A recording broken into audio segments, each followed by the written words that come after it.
Welcome back once again to the Sports By Schmucks podcast, episode number 29, the Felix Potvin edition. Felix the cat, and despite it being the Felix Potvin edition, we will probably not talk hockey. It's not the time of the year. Are you good with that, Sean? I can handle it. Okay, good. So today we're just going to start off. It's probably hopefully not too long. We're going to talk about the agreed upon trade that hasn't happened yet, that will happen. Should happen. It should happen. It's been agreed upon. Yeah. So they have 20 days left before Wiggins' 30-day blockade. Yeah. His contract signing.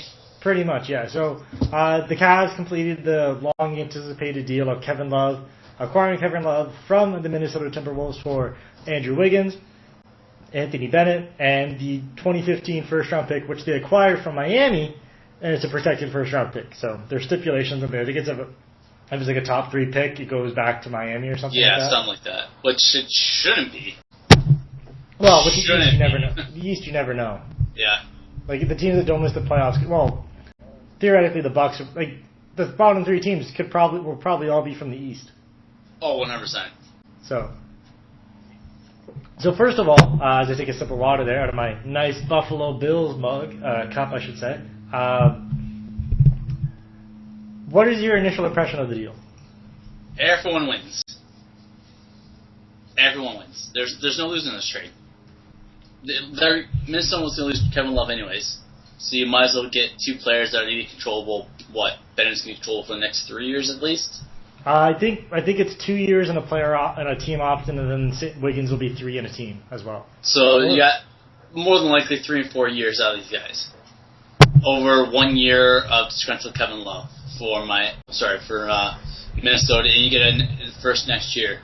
That's a pretty good young core you can develop there pretty quickly over in Minnesota. And while Kevin Love going to Cleveland makes them probably the favorites. So I would hesitate calling them the favorites. Probably the favorites. Probably. Yeah. I would hesitate right now because I want to see how Chicago plays with Rose. Which apparently, and Rose is apparently healthy because of the way he's been playing at the USA orientation camp. Yeah. So apparently he's looked good there. And you know what? Playing with that level of talent will obviously help, get some confidence back, get some confidence in the knee back. But this isn't about Derrick Rose. This is about Kevin Love now joining the Cleveland Cavaliers. I agree with you. I think it's the only people that lose in this trade are the people that already bought Wiggins' jersey. Those are the only people, really. Yeah. You said it. They get Wiggins and Bennett has apparently dropped a lot of weight and is impressing a lot of people in the. He impressed a lot of people in Summer League this year. So then again, it's Summer League, so that's not saying a lot, but it's better than what he was before. Exactly. So there's that. Wiggins is, if he can live up to his potential, will be even before his time in Kansas, everyone thought he was going to be the next guy. Yeah. And people kind of were, He was the next LeBron already. And people were hesitant about him coming out of college. One of the reasons is he looked like he lacked intensity and took plays off. The guy didn't want to be in college. He had to be there. But he had to be there. He said he had fun in Kansas. The team was a very good team with Joel Embiid as well, and they were eliminated early in the tournament by Stanford because Embiid wasn't healthy. But at the same time, anybody would love college if you're the big man on campus. Oh yeah. Like you're the guy at Kansas. So that's a pretty big deal. That's a pretty big deal, exactly. So even if it was like Joe Schmo is a big man on campus, he's gonna have a really good 1 year at college. So yeah. No one losing in this deal. The big winner down the road might be Toronto. Well, that is an interesting thing because say both of those guys stayed in Cleveland. Yeah. Like that wasn't the trade. And LeBron's still there. There's incentive to re-sign in Cleveland, to continue playing with LeBron. And if Irving develops, you're probably looking at a solid core for through the end of LeBron's prime. Yeah. And then by the time Wiggins develops, Cleveland would have hoped to reach his potential. LeBron's kind of handed the mantle off to him. Exactly, and what would have been a better way for Wiggins to learn than to be from LeBron? But now that he's already been traded in the NBA, he signed his contract, right? Probably like you said, 10 days ago, something like that. Now he just knows how much of a business it is. And you know it's a bit you know it's a business going in. That's what all the players say. But I don't think you ever really know until your first contract negotiation, or your first trade, or arbitration. Shout out to PK Subban. Yeah. Ooh. Oh my God. Anyway, we'll get to hockey later. Now. Maybe we'll get to the hockey. Maybe we will. Forgot about that one. So, anyways, now Wiggins has no I would have no loyalty to anybody in the NBA, except maybe the country that has no matter what supported you, the country that decided, hey, you know what, we're going to put every single Andrew Wiggins Kansas game on. Yeah. We'll do it live no matter what, then preempt everything else. I don't know, I know it's 3 years down the road, 3 or 4 years down the road, but it's open for him to return to Toronto, not return to Toronto, but to come home. Yeah. Just LeBron can come home whenever he wants. Why can't Andrew?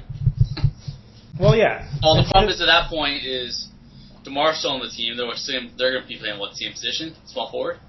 Well, Wiggins is more of a shooting guard. Okay, well, there you go. Yeah. Terrence Ross can slip to the bench for a little bit. And that is, we saw what happened. Granted, it was Terrence Ross's first time in the NBA playoffs. It was the Raptors' entire first time in the NBA playoffs. And he seemed to struggle. I don't know if it was confidence or nerves or whatever it was. He seemed to struggle. So maybe he's not the guy. I don't want to say he wouldn't be the guy on the team, but maybe he's not that fit. Maybe he's not ready yet. He's not ready yet, exactly. But it's an interesting point of him coming back to Toronto because it's something you wonder about with a guy. Every time there's a big Canadian guy, especially in Toronto markets, when there's a Toronto guy coming up on free agency, whether it could be potentially Andrew Wiggins in the future or Steve Stamkos in 2 years. I mean, the speculation for Steve Stamkos coming in the lease has already started. Oh yeah, people have already asked him about it. Probably the day he was drafted, it was probably started to be rumored. So we don't want to look too far in advance, but really, if I was in his shoes and I got drafted by the Cavs, they announced they signed LeBron, I'm pumped to be on that team. I don't see myself leaving that team. Yeah.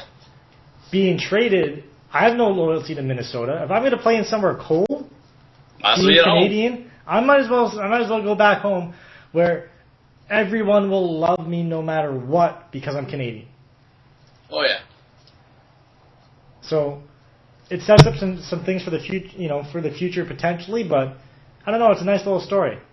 Not that it really means much. We're only just spitballing because we're Canadian and Raptors fans, but we're not necessarily Raptors fans, but we're just trying to get the Canadian connection into it. It's not every day that two former first overall picks, first overall picks, are traded in the same deal. Yeah. Now looking back on it, I know you said you read the letter when it first came out, but you don't really remember it.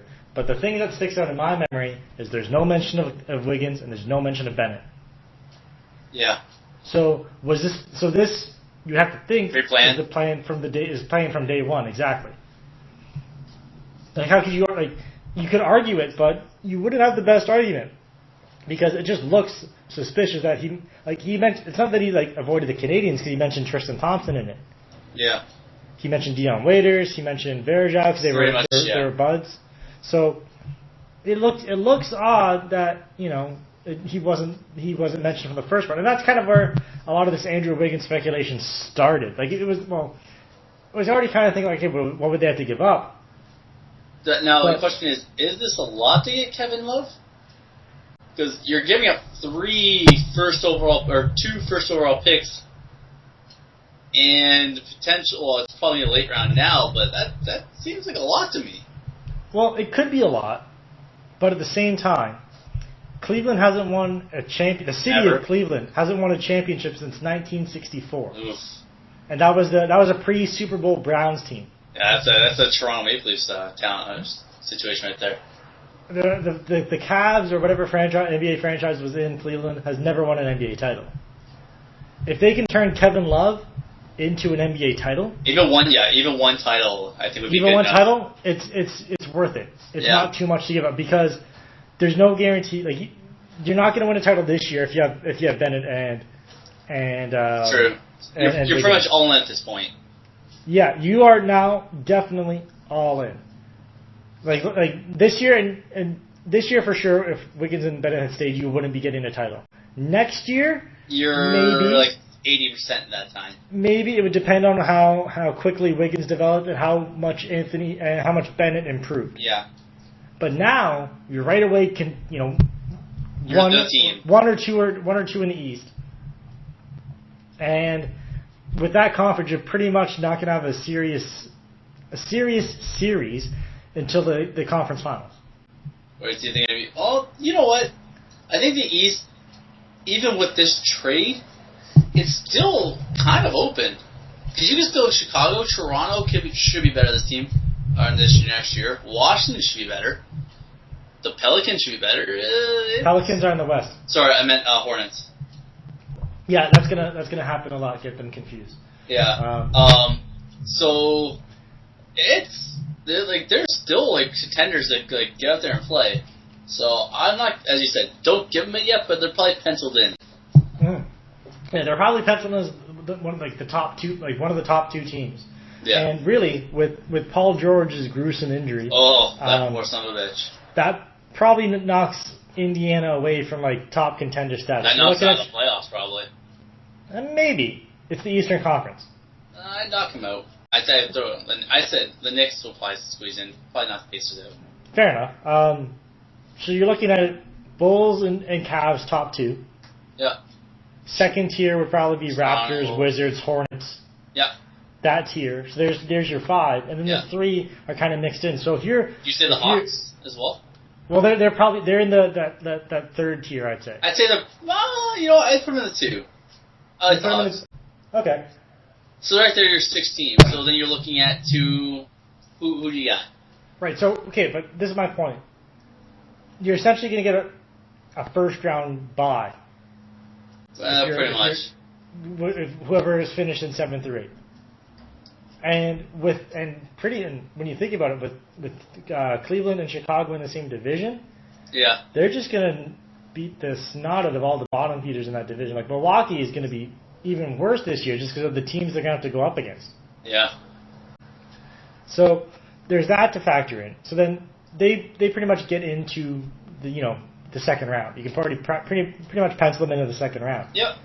Then depending where they finish, you're looking at maybe a Wizards or a Raptors or a Hornets team.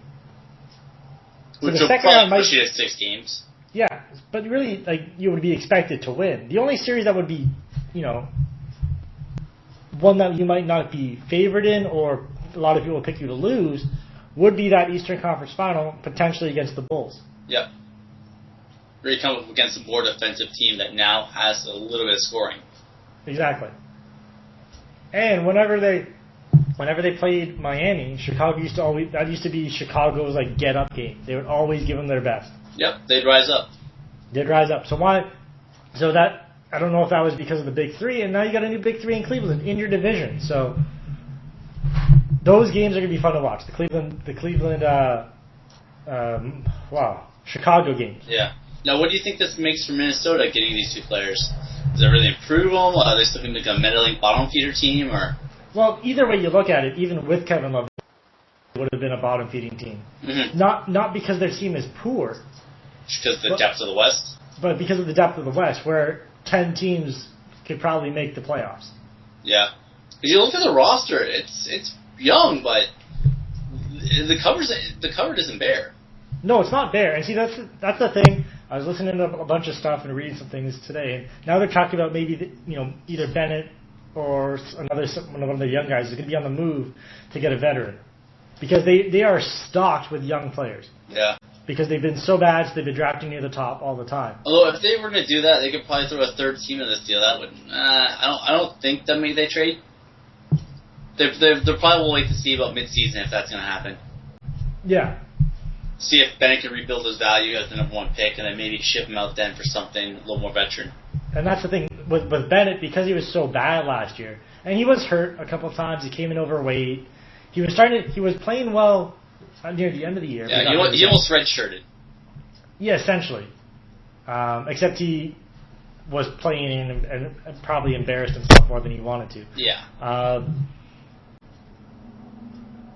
He has to work on, like you said, he has to work on building himself back up to. I mean, then again, he probably shouldn't have been the first overall pick anyways. It was a terrible draft. Yeah, it was a weak draft class. Yeah. So, I think Minnesota's still going to miss the playoffs like they were anyways, even with Kevin Love. But anytime you take a superstar like Kevin Love off of a roster, no matter who you plug in, your team's going to be worse. Well, when you're already one of the worst teams in the league, well, can't really hurt too much more. I still don't think we've seen stretches where they've been very good when Rubio and Kevin Love were on the court together, but they never seem to be on the court together for very long due to injuries or yeah. And then you got to look at you got Zach Levine, Rubio. You're gonna have Bennett and Wiggins. That's a pretty good jump starting 4 right there. Who am I missing? Center, power forward. I don't know Minnesota. I think Shabazz, Muhammad. Yeah, probably. You could just name names right now, and I would not know who's on Minnesota's roster. I'm looking at the thing. I'm looking at the team right now. I mean, if there's a plus for Minnesota, they might get some Canadian basketball fans to travel. And they're not too far from the border. They might get some. Their road gate in Toronto will go up exponentially when Bennett and Wiggins come to town. Yeah. So there's some pluses for you right there, but they might even get some NBA League Pass subscriptions just so Canadians can watch Minnesota, because you knew if they stayed with Cleveland, they were going to get some national TV coverage. Oh, 100%. They'd have to. They have three Canadians. Well, I mean, America, like ESPN would be all over because of LeBron. Oh yeah. So they could TSN or Sportsnet or whatever could just pick up their feed. Yeah. Exactly. So final predictions. I guess we'll say for this trade. And like you said, you asked before, who wins this trade? I mean, it's like I said, you're not going to know who wins until 4 years down the road. See if they resign. Well, no, not even that. Like even if Wiggins becomes the next guy like he was projected to be, if Cleveland wins a title, doesn't matter. Would you make that trade for a title? I would. Yeah, because you're not really. Because Kevin Love's still 28. He's 25. Fuck. Oh, sorry, fudge. Whatever. No, whatever. He was drafted in 2008, and he was 20. So I think turns 26 during this season. Oh, so I thought he was a little older, but yeah, I would do that in a second. He's still younger than me. Yeah. He and then so LeBron is your elder statesman now. Well, other than Verjao, but no one really listens to Verjao. He's whatever. LeBron's your elder statesman. Yeah. And we didn't even talk about Dion Waiters. Like their starting five is going to be Kyrie Irving, Dion Waiters, LeBron James, Kevin Love, Anderson Varejao. I remember when we went to that Raptors game where they played Cleveland, where Kyrie got hurt and Waiters almost led the Cavs back. Remember that game? Yeah. That was the last game before you left, right? No, that was Chicago. They got blown out by Chicago. Oh yeah, with Derrick Rose. But I didn't care because I love Kirk Heinrich. Yeah. That was the game when I was still in Belleville. But you drove down from, or you trained in for. Yeah, trained in for. Anyways. So PK Subban. Well, one more thing. Because the whole feud between Kyrie and Dion is now done. Because LeBron's not having any of that. Oh yeah, he'll squash that shit. That is squashed right now. You will not have to worry about Kyrie and Dion Waiters arguing about shots, because you know why? LeBron's going to get all the shots anyways. That's I think it's the biggest issue, because they have a lot of shot takers. They do. Love takes a lot of shots. But LeBron takes shots. Kyrie takes shots. Dion takes shots. But when you think about it, the same thing happened in Miami. Yeah, but the thing is... No. Wade, and LeBron were all the guys on there. Were the guys on the team, and then even in Boston, Paul Pierce, Kevin Garnett, Ray Allen, they were all the guy on their teams. Yeah, but in Miami though, Wade stepped back, and Bosh was never the guy. No, but they were in the situation before. But the thing is, these guys are all shooters. I was not known for his defense. He's known for his rebounding. That's not defense, though. He can box a guy out. You don't need defense with this team. You need defense, but you'll have LeBron's defensive intensity. That's going to rub off on him. Yeah. They don't have a rim protector, but they have guys that will clog up the paint. Like Love will be down low. Sure, he's not the best defender, but it's not like he's a pushover. That's true. He gets who cares if you don't block a shot? If you miss a shot and you got Verjao and Love under the boards to get rebounds, and LeBron, your offensive rebounding number is going to be minuscule. Yeah. Nah, I guess so. So they've just cut out pretty much every single second chance opportunity with the way those guys rebound. Yeah. Okay, that was my last point. Moving on, like you were saying, PK Subban, arbitration, 8 years. Before he went to arbitration, before it was announced, they signed him to an extension, 8 years, $72 million. Not bad. Good for him. Yeah. What I don't get is, you offer 5 in arbitration, or 5.2. He wants 8.2. He ends up with $9 million a year, or something like that. Yeah, about that. How does that work? That he goes up almost $1 million for what you originally offered. Well, that's the part of this I don't get. Well, the arbitration is a really stupid. Well, not a stupid process, but I know what it is. It's just it doesn't make sense to me. But there must have been something in that meeting that they knew that they were going to get the high end, that they were going to get 1 year, 8.5. I think you have to go through this entire thing next year too. Yeah. Or wait, no. How old is he? 25. So next year will be 26. I think he might be a free agent next year. He would have been. Like an unrestricted. Yeah, I know. So, you have to put in the premium that you've already just kind of had to try to humiliate him in the arbitration hearing to get your way. And you've already probably humiliated him enough by putting the lowball offer for 5.25. Yeah. And then now you're buying, with this 8-year contract, you're buying years of his free agency in his prime. So that's going to put a premium on there too. So that's what raises it up. No, I get that, but I just don't get how he wants 8.2. You give him 9. I just don't get how Montreal. It makes sense to him. I would think maybe meet someone in the middle at $7 million. Well, no, because what happened is what I think happened to get this deal done is that during that arbitration meeting, like I said, they must have realized he's going to get his full 8.2 or whatever he wanted. So they tried to re-up him, right? Yeah. PK knows this. He knows if he gets 1 year, whatever, I'll be paid like an effort next year no matter what. Yeah. If it's not Montreal, some of the team's going to pay me a ridiculous amount of money. Hey, if someone's going to pay enough, $7 million. Yeah, exactly. So Montreal has to say, okay, well now we know that, so now we're going to have to pay him anyways. So they ended up paying him more than they wanted, or more than even he wanted. Yeah. I just don't get that. It just doesn't make sense to me in logic of. Oh, I could see players. So. I could see your point, and I just think it was something to do with they knew he was going to get his full 8.2, and he probably knew it too. So he's like, well, I'm not going to sign for 8.2. I'll get 8.2 and become a free agent next year and get whatever the hell I want in the open market. Yeah.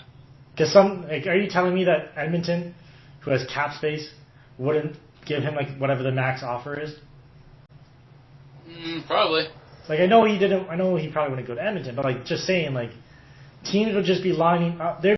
All 30 teams would be lined up and saying, "Hey, PK, here's a check. Write your number down." Yes, we already say yes. That's my opinion of how it went down. Yeah. Yeah. Do you think it's worth it though? Well, that's relative, really. I mean, if you were the GM of the team and PK was on your team and you gave him $9 million, would you feel happy on the day knowing that you just gave about a sixth of your cap space to one guy? What's my team like? You're Montreal.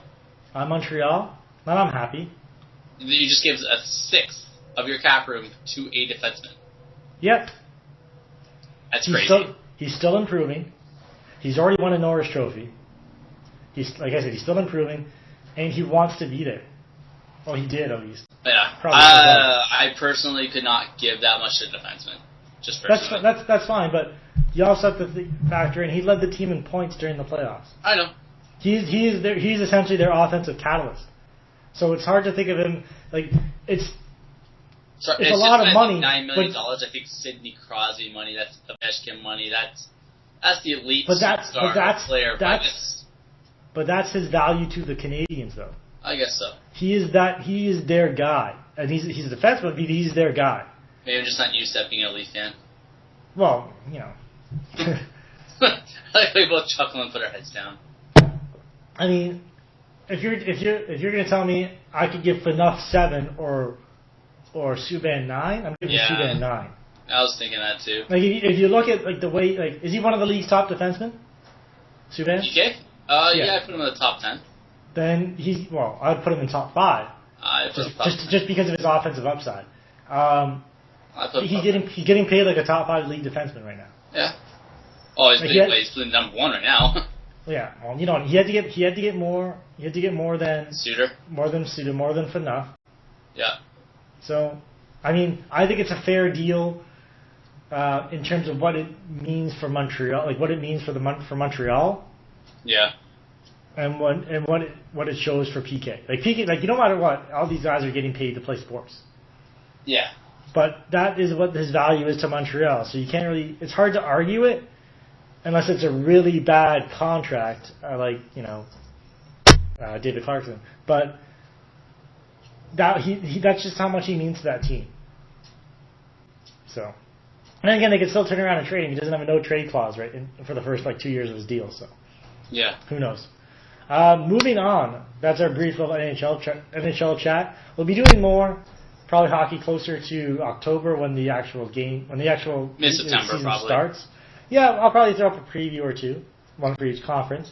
One more thing about the NHL.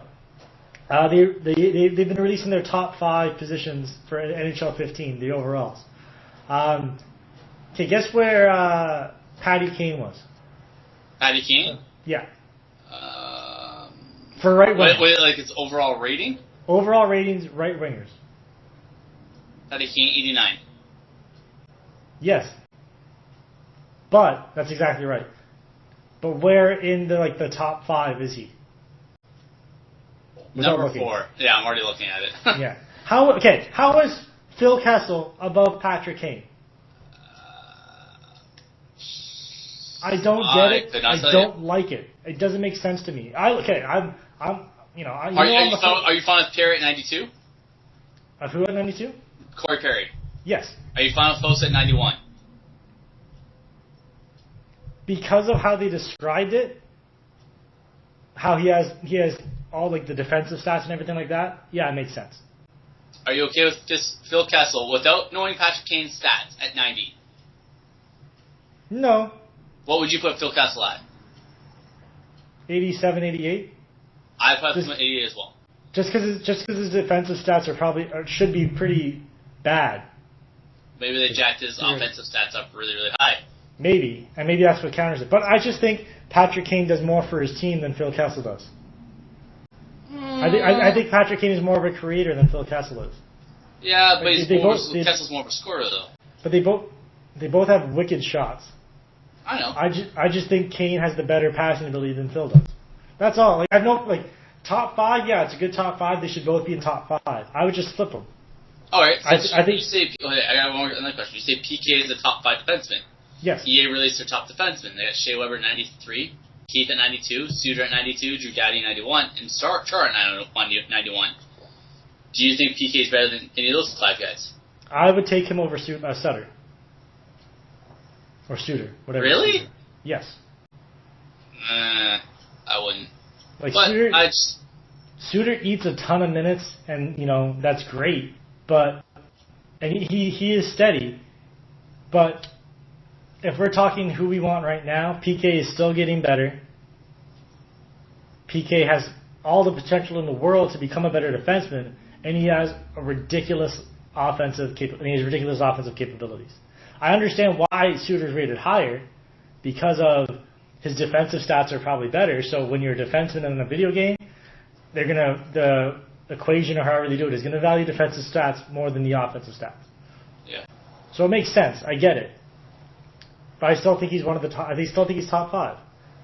Like, okay, I would not take him over Chara. No. I would not take him over Doughty. I would slap you if you said you would. I would not take him over Weber.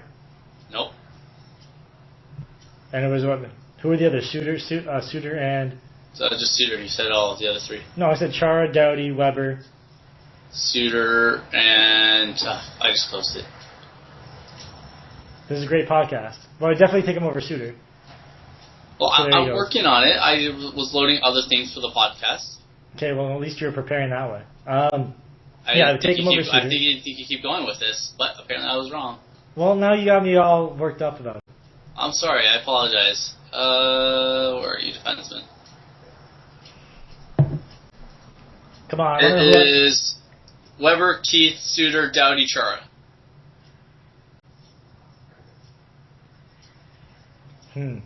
Over Keith. So you wouldn't replace, like, PK is probably up there. He's probably 90. Maybe he's even 91. But I would still take those 5 over him. As I said, he's a top 10 guy to me. I would drop Suter out of the top 10.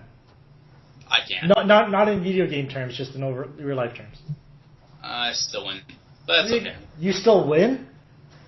No, I'd still keep Suter over PK. I thought you just said I still win. I'm like, that's not a good way to end an argument. Okay, so we're gonna move on right now. And speaking of video games, you know what? I was very skeptical about this first, but now after reading that article today that you gave me about the improvements to connected careers. Yes. I'm looking pretty. Oh, it's called Connected Careers mode, isn't it? Whatever. Anyways, I'm looking forward to. I'm getting kind of excited for Madden. It could be good.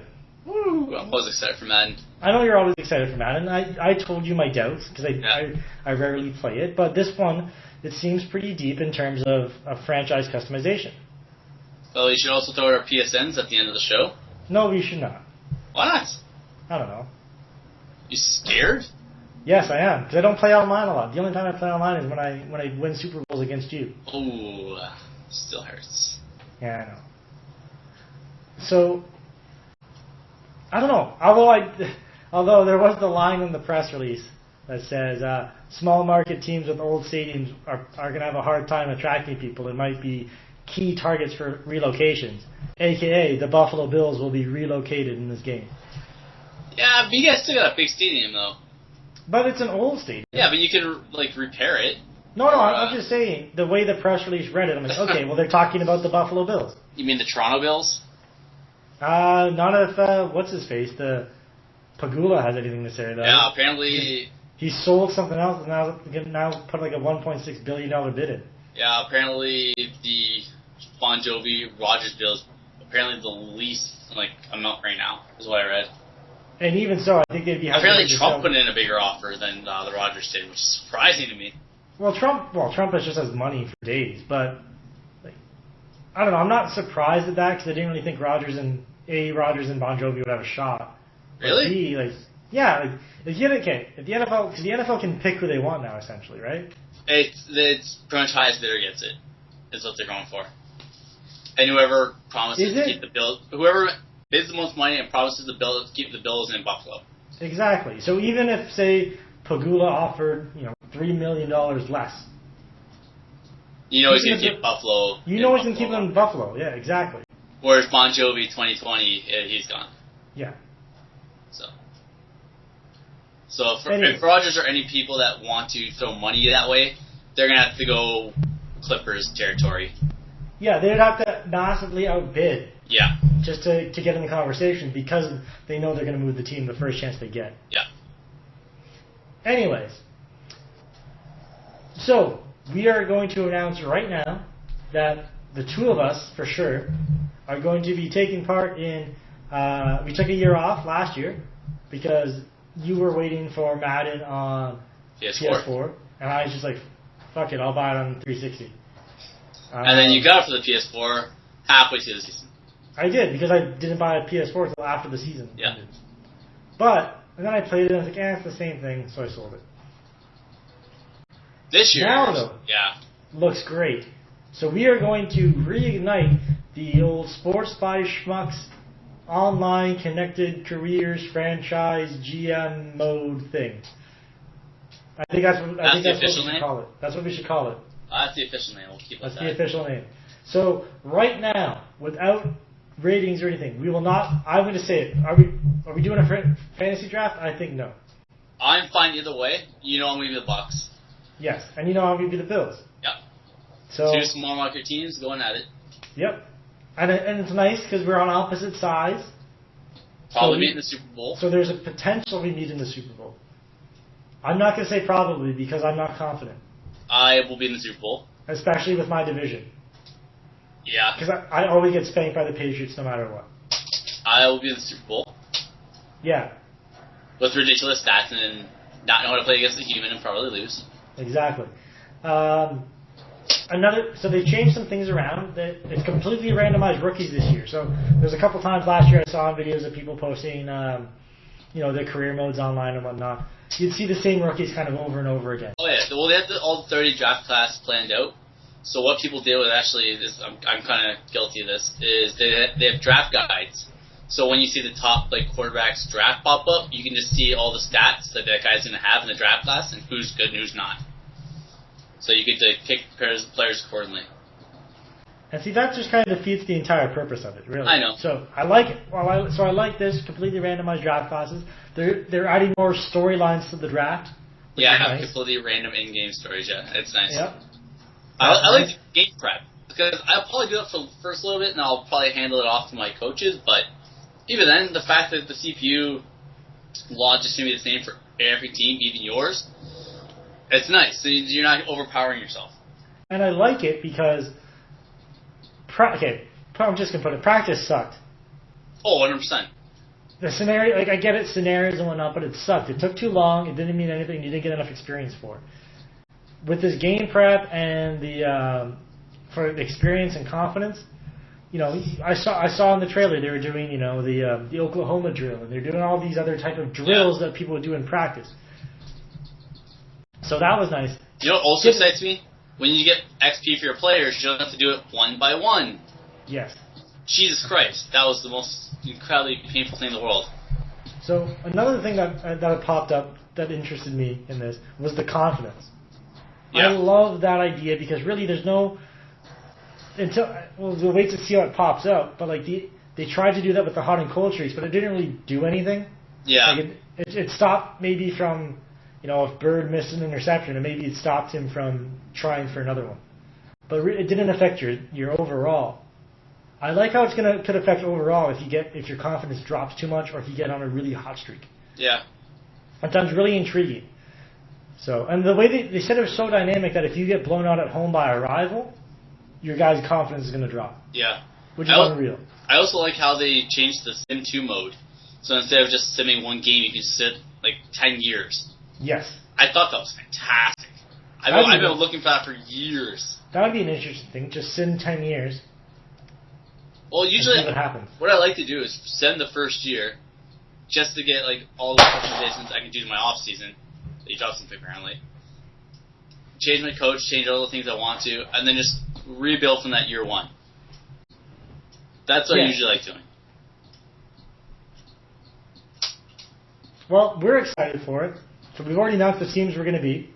You're going to be the Bucks. I'm going to be the Bills. Josh has a PS4, right? No, I think he changed it up for an Xbox, but I think he's going to try to get PS4 again. Weird. I know. So it's just going to be us two, unless Kieran gets it. But I doubt he will. Always needs to get PS4 first. Well, that's what I mean. Gets it. Gets all of it. Yeah.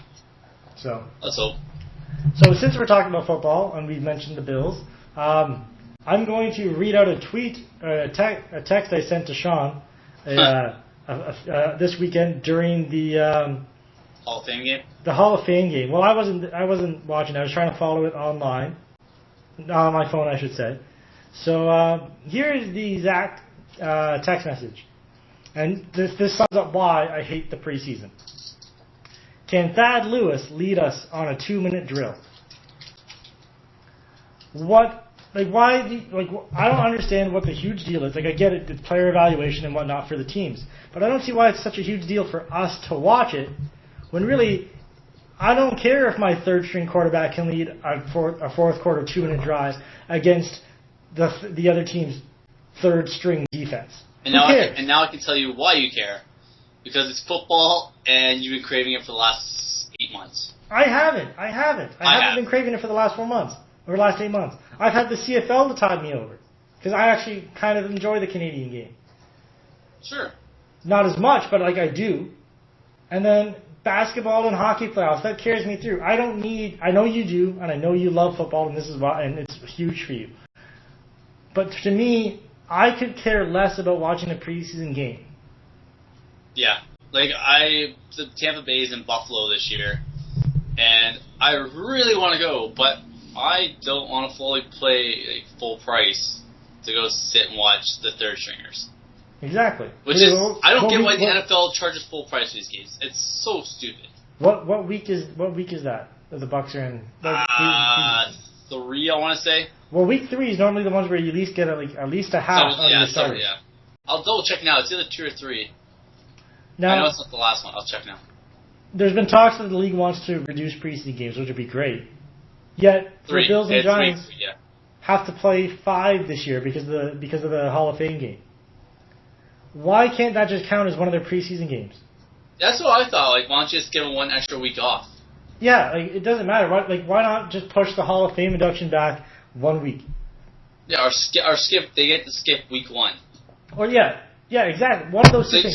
So they don't get an unfair advantage because they skip week 4, so they have an extra week of resting going into the playoffs or into the season. It would be very interesting to see which teams who had that who played in the Hall of Fame game, who had that extra game, what happened to them? How do they pick the Hall of Fame game teams? Is it based on who gets inducted? I'm honestly not too sure. I wish I knew. I'm gonna check last year's Hall of Fame game.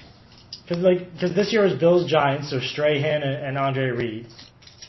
They've had the Bills before. It might have been the year Kelly was inducted. I'm gonna double check. But does that if that factors into it, I guess it kind of makes sense. But still, that could just be one preseason game. Well, I'll go back since 2000. In 2000, it was the Patriots in San Fran. Okay. None of them won the Super Bowl, did they? No. 90? 2000. Oh, 2000? No. Well, no, Rams won 99, didn't they? Yes. Oh, so it might have been the Patriots year. No, they won 2001. That was the year of the terrorist attack. So that was a big thing. Right. It was Rams, Miami in 2001. No, 99 was the Ravens and the Giants, I think. Yes. With Trento. Oh, not Trento. Yeah, was it Trento? Yeah, Trento for it. And then it was Baltimore. In 02? No, in 2000, wasn't it?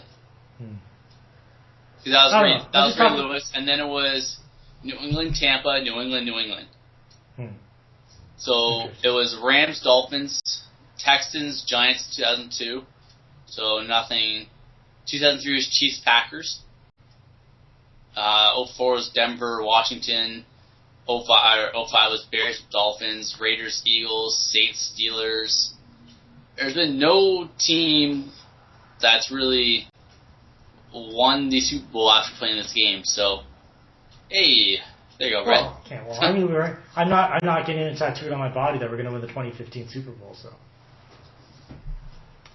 that guy's stupid. I say we move on. I say we wrap up because we're getting close to 50 minutes. Yeah. Do you want to start with your high fives and face bombs? Yeah, I have actually 3. Oh, I changed this. I know. I found an extra report while we were kind of talking. So I have when I was ranting, you found it? I have a face palm, a high five / face palm, and then a high five. So my facepalm for the week goes to Dustin Johnson. No, that's not a facepalm. What do you mean? Well, I know that guy's troubled. There's that guy is in trouble. I know he's in trouble, but no, not like trouble, like suspense. Like his life is in trouble. That's what I meant. It's just for getting to that point. I don't know. I just think get your shit together, Justin. You're a great golfer. You're dating Paulina Gretzky. Life's pretty good. You don't need cooking. Please stop. My high five / baseball of the week goes to David Wilson. It's sad to see him go, and that's my facepalm. But his speech when he left the Giants was pretty inspirational. How no matter what, he got to live his dream, and he'll figure out his new dream and be successful at that. He was good. He was going to be a great running back. He had the one good year his rookie year. Him and Doug Martin. Thank goodness we traded out to get Dougie, but yeah. It's too bad for David Wilson to have the neck problems, especially this early in his life. Hopefully it all goes well for him in the future. And my high five for the week goes to the New York fans that started the Hunter Pence signs, because they are absolutely fantastic. The Hunter Pence can't parallel park. It's just so fantastic. Kudos to those guys. And the fact that it's been following them from stadium, like New York Stadium to Milwaukee, kudos to those guys. It's fantastic. Popped up in Oakland too. Oh, did they? Awesome. Yeah. Even better.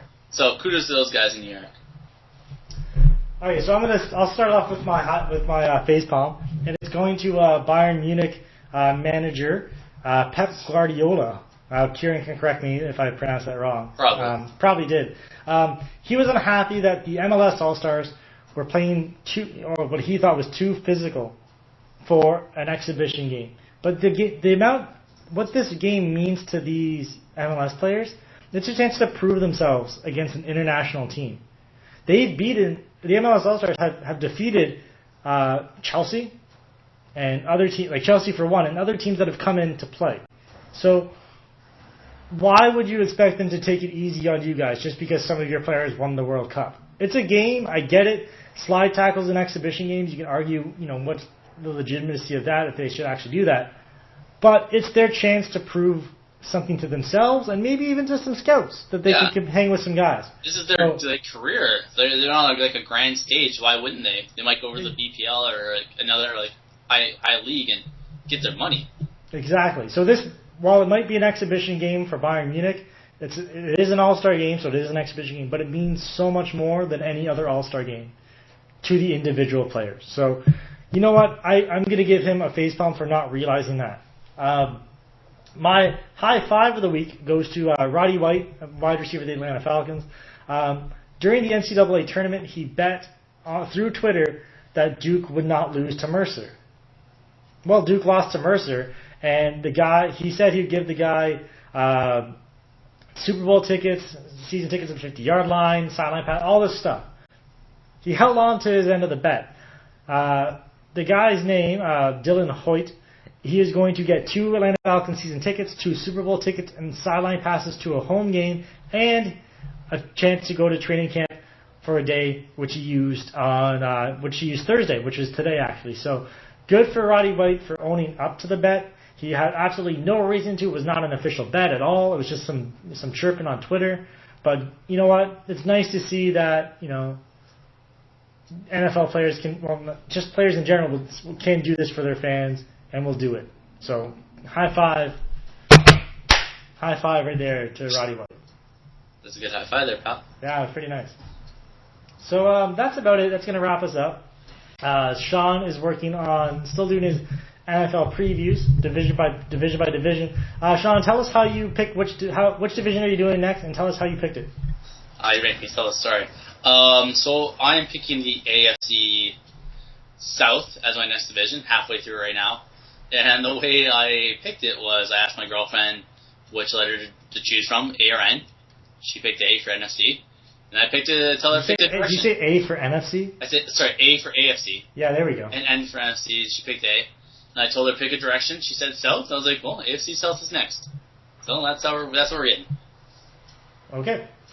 It's a nice story. I like it. I wasn't putting you on the spot trying to make you feel uncomfortable or anything. It's a nice story. It's a good story. I like it. Thank you. So you're gonna be working on that. I'll probably have an NHL preview, in September, whatnot. Look on this channel for the Sports by Schmucks GM Owner Mode Bonanzas Extravaganza Franchise Connected Careers. Woo! TM. Sean, because we both have PS4, he can record gameplay. So now it just won't be me saying, and this is how badly Sean's team just beat the Redskins, or Sean's team just beat. And seeing a massive blowout. Exactly. Now you gotta teach me how to do this stuff. Yeah, it's not that hard. Well, I gotta send the videos to you to put together to put it into the channel, right? No, that'd be too much effort. That'd be too much work. Oh, that means I gotta do my own and record over it? Oh my god. It's not that hard. It's just lazy. Tyler did it. It's not that hard. Oh, that's true. If Tyler can do it. Exactly. Ouch. So, everybody, he is at Sean_McD. I am at SmithBR10 on Twitter. We are at Sports by Schmucks. Website sportsbyschmucks.blogspot.ca. Sean, did you want to plug you said you want to plug your PSN? Yes, it's Squall Cloud. SQUALL, then Cloud. One word. He is accepting all challenges on Madden because he thinks he's the best player the game has ever seen. Pretty much. So challenge him, beat him down a few pegs. If you do, I'll put it on the site for you too. Destroy his confidence so I can beat him in the Super Bowl again. Take care, everybody.